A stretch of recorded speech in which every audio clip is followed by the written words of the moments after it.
Beaucoup de gens demandent le respect dans notre communauté. C'est même devenu comme une obsession. Peu importe ce qu'il arrive, le seul mot que les gens ont à la bouche, c'est le respect. Il faut qu'on nous respecte. Il faut que les Chinois nous respectent. Il faut que les Blancs nous respectent. Et c'est un mot qui revient très souvent.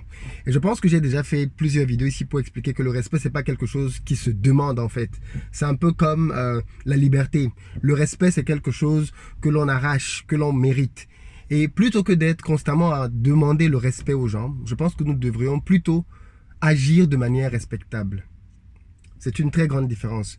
Plutôt que de demander aux autres de nous libérer, nous devons agir en hommes libres, en femmes libres qui vont chercher leur liberté. Et notamment sur ce point du respect, je pense que il y a encore du travail et il y a encore du chemin à faire. Parce que malheureusement, le paradoxe que l'on peut constater, c'est que nous sommes une communauté qui demandons du respect aux autres, mais malheureusement, bien souvent, quand on voit comment on se comporte, eh bien, ce ne sont pas des attitudes de personnes que l'on a envie de respecter, en fait. Et parfois, j'ai juste envie de dire aux gens, sortons un peu du fait d'être noir, regardons de l'extérieur comment est-ce qu'on peut se comporter parfois, et demandons-nous si ça c'est le genre d'attitude qu'une communauté doit poser quand elle veut se faire respecter. Je viens de vivre une scène qui m'a profondément choqué, profondément choqué. Je suis sorti pour faire quelques courses. Et sur le chemin, j'étais sur une route pas rapide à 30 km/h, donc je roulais assez lentement. J'ai remarqué un petit attroupement sur le bord, la droite, hein, quand je roulais. Et déjà que je ne roulais pas vite, j'ai encore plus ralenti parce que je me suis dit, bon, qu'est-ce qui se passe? De toute façon, moi, quand je vois un attroupement, je m'arrête pour voir, pour comprendre. Et notamment que là, plus je m'approchais, plus j'avais le sentiment qu'il y avait quelqu'un au sol. Donc je m'approche et quand j'arrive à leur niveau, je me rends compte qu'il y a 3 personnes blanches et une personne noire qui est allongée au sol. La personne noire est dans un sale état. Et les personnes qui sont autour sont en train d'essayer de lui porter assistance. Donc là, je me dis, bon, qu'est-ce que je fais? Donc je décide de m'arrêter en pleine voie. Hein. Donc je m'arrête, je me gare complètement. Je descends de la voiture, je mets les warnings parce que je veux comprendre ce qui se passe. Qu'est-ce que cette dame-là fait au sol et qu'est-ce que les autres font autour d'elle? Et donc là, j'arrive et je leur demande si elles ont besoin d'aide parce que je me dis, bon, peut-être qu'elles attendent une voiture, peut-être que je leur demande, est-ce que je peux vous transporter parce que, bon, de là où on n'était pas très loin de l'hôpital. Est-ce que je peux vous transporter peut-être pour aller à l'hôpital avec cette dame-là? Enfin, je veux dire, parfois, quelqu'un peut être en danger, c'est une question de minutes. Vraiment une question de minutes, quoi. Et donc là, elles me disent, non, non, c'est très gentil, on a déjà appelé les pompiers ne vont pas tarder. Je suis quand même intrigué parce que je me dis, bon, la dame que je vois au sol, elle est dans une tenue quand même pas très... Les autres sont bien habillés et elle est dans une... Elle a comme une sorte de panier qui couvre sa nudité et elle a un maillot au-dessus, un maillot de sport. Et je me dis, mais c'est bizarre, elle n'a même pas de doudoune, elle n'a pas de manteau, il fait quand même un peu frais, elle n'a pas de manteau, elle n'a rien sur elle. C'est très bizarre quand même qu'elle soit dans cette tenue-là, alors qu'il fait froid. Qu'est-ce qu'elle fait là? Et pendant que je suis en train de me poser la question, je suis quand même toujours debout, hein, en face de la scène, ma voiture bloquant la circulation. Bon, c'est une route qui n'est pas très fréquentée, donc il n'y a pas vraiment beaucoup de monde derrière moi. Et de toutes les façons, si une voiture arrive, elle peut simplement me dépasser et puis continuer, quoi. Je constate qu'il y a une autre dame noire qui arrive toute affolée, paniquant, et à la limite au bord des larmes. Et là, je vois que les personnes qui étaient en train, les personnes qui étaient en train de prendre soin de la dame qui était au sol lui disent non, non, calmez-vous, calmez-vous, ça va aller, ça va aller. Et je leur demande, est-ce que vous êtes sûr que ça va aller? Elles me disent oui, oui, ça va aller, ne vous inquiétez pas, la situation est sous contrôle, les pompiers ne vont pas tarder à arriver de toutes les façons. Et je suis quand même intrigué en me demandant, mais qu'est-ce qui se passe alors? Qu'est-ce qui fait que cette dame-là se retrouve au sol? Elle a peut-être fait un malaise. Moi, quand j'arrive au départ et que je vois la scène, je me dis qu'elle a fait un malaise. Et quand l'autre femme noire arrive, là, je comprends un peu mieux les choses. Elle demande, il est où? Il est où? Et les personnes, les blanches qui sont là disent, on l'a vu fuir avec un sac de l'autre côté. Et l'une des personnes demande, il ressemblait à quoi?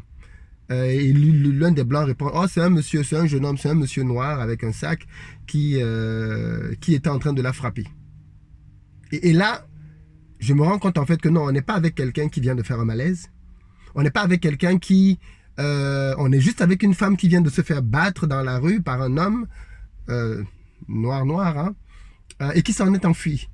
Là, laissant dans un état piteux à tel point que si ces autres personnes n'intervenaient pas, peut-être que sa vie était en danger. Alors, je n'ai pas les tenants, je n'ai pas les aboutissants, je ne sais pas trop quelle relation les liait tous les deux. Mais je sais que rien ne justifie ça. Je sais que rien ne justifie ça. Et à un moment donné, je pense quand même que nous les hommes, on doit être les premiers à s'indigner des violences qui sont faites aux femmes. Je ne comprends pas. Je ne comprends pas cette tendance qu'ont certains hommes à user de la violence pour régler leurs problèmes. Je parle de violence physique ici, pour régler leurs problèmes. Que ce soit même dans la maison, déjà ça n'a pas de sens. Mais encore fait aggravant dans la rue et triplement aggravant, tu laisses la personne dans un état piteux. Si elle décède là, tu dis quoi? Si elle, je veux dire, je ne comprends pas. Et franchement, je m'indigne, mais vraiment, et je dénonce avec la dernière énergie ce type d'acte. On a tellement d'abonnés sur cette chaîne que je suis convaincu qu'il y a certainement des gens violents ici qui regardent ces vidéos et qui eux-mêmes certainement font recours à la force physique vis-à-vis de leur compagne. Et je pense vraiment qu'il faut arrêter ça très rapidement, mais vraiment très rapidement. Il n'y a plus une seconde, un jour, une heure pour laisser encore ce genre de situation perdurer. Il faut arrêter ça. Il faut vraiment, la violence physique est l'une des marques de faiblesse les plus profondes qu'un homme puisse avoir. Un homme qui en arrive à frapper sa femme, c'est un échec tellement grand que je pense qu'il devrait vraiment se remettre en question. Frapper quelqu'un ne te fera pas respecter, au contraire, ça te fera mépriser. Frapper quelqu'un ne fera pas que ce que tu veux.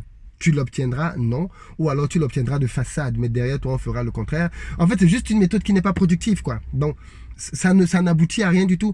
Et en plus, c'est répréhensible par la loi. Ça veut dire que cette dame-là, elle va probablement porter plainte, parce que quand les pompiers sont arrivés pour la prendre, ben, pourquoi est-ce qu'elle est battue? Je veux dire, elle va porter plainte.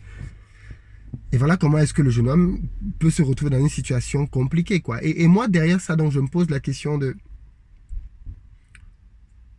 Voilà donc une communauté qui veut du respect. Voilà donc une communauté qui exige le respect et qui, malheureusement, dans ses attitudes, bien des fois, se comporte à l'antipode du respect. Moi, je vis en Europe depuis plus de 10 ans maintenant, peut-être 12 ou 13 ans, depuis que je suis arrivé pour mes études. Et sans faire de comparaison en étant par raison, j'ai jamais vu une scène comme ça. Alors, on est dans un pays dans lequel l'homme noir est quand même ultra minoritaire. Hein. Il y a beaucoup plus de blancs ici que de noirs. Mais j'ai jamais vu une scène comme ça entre blancs. Alors, je ne dis pas que ça ne se fait pas. Je dis juste que moi, je n'en ai jamais vu. Jamais. Et au-delà de la honte, parce que quand tu arrives, tu te rends compte qu'en fait, finalement, les personnes qui sont venues lui porter assistance, bah, c'est pas des gens de sa communauté, quoi. Le temps que sa sœur arrive, parce que quand sa sœur arrivait, moi j'étais déjà même arrivé, si cette dame devait décéder ou si cette dame était dans une position hyper critique, personne d'entre nous ne serait arrivé à temps pour la secourir. Et ça, c'est un beau message pour la solidarité, pour ceux qui ne voient le monde qu'au travers des couleurs. Non. On est avant d'être des hommes de couleur blanche, noire, on est d'abord des êtres humains, que ça plaise ou pas. Et c'est bien de voir que tout le monde n'est pas raciste en Europe, pas du tout, et que des gens se soucient vraiment de leur prochain et qu'ils essaient de faire du mieux qu'ils peuvent pour leur venir en assistance. Donc moi, mon point ici, la sonnette d'alarme, c'était de dire simplement, nous voulons le respect, nous exigeons parfois le respect, mais je pense que nous allons imposer le respect aux gens quand nous-mêmes allons commencer à agir de manière respectable. Ce respect-là va passer par le fait de nous prendre en charge économiquement, socialement, politiquement et bien évidemment en méritant le respect de telle sorte que même ceux qui ne nous aiment pas, même ceux qui n'aiment pas les Noirs, soient quand même contraints de reconnaître que ce sont des gens clean qui font ce qu'il faut pour être respectables. Moi, c'est vraiment le point que je voulais tirer et dire aussi aux mecs, stop quoi. Clairement, stop. Avec la violence, il faut arrêter ça. Franchement, il faut arrêter ça. Ici, on le voit en Europe avec les règles, avec la police. Les gens parviennent quand même à se comporter de cette manière-là. Je n'imagine même pas au pays, quoi. Là où c'est open bar, là où les gens se prennent pour des petits dieux et règnent en maître dans leur cuisine. Parce que hors de leur maison, ils sont des chatons. Par contre, quand ils reviennent à la maison, ils deviennent des lions et des tigres. Mais à l'extérieur, ce sont des petits chatons qui ne savent que miauler. Donc, les amis, si vous voulez être fort, soyez fort là où la force importe. Si vous voulez être fort physiquement, allez faire du karaté, allez faire des Jeux Olympiques. C'est là-bas qu'on veut des gens forts. Allez représenter votre pays et gagner des médailles. Là-bas, on a besoin des gens forts. Ce n'est pas sur vos partenaires que vous allez démontrer votre force. Parce que ça, au demeurant, c'est un acte de faiblesse. Donc voilà un peu ce que je voulais dire. Je pense qu'il faudrait vraiment que les hommes intègrent ce message et que la violence soit quelque chose qui soit vraiment banni dans notre communauté. C'est un non-sens et ça ne devrait plus continuer. Et les femmes qui sont ici, qui suivent cette chaîne, si vous avez un partenaire qui vous frappe,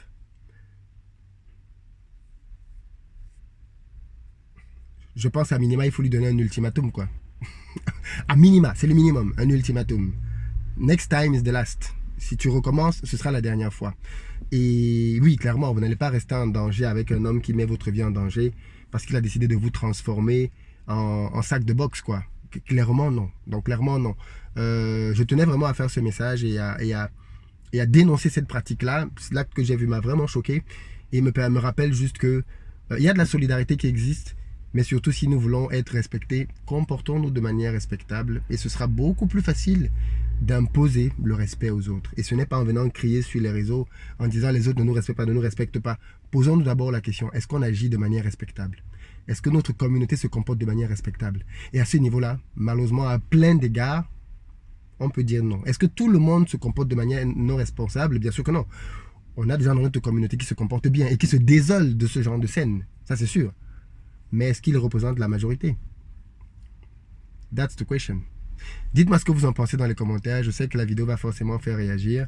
Partagez-la pour qu'elle interpelle quelqu'un et qu'un homme ou une femme sache ce qu'il a à faire pour la suite, quoi. À très bientôt.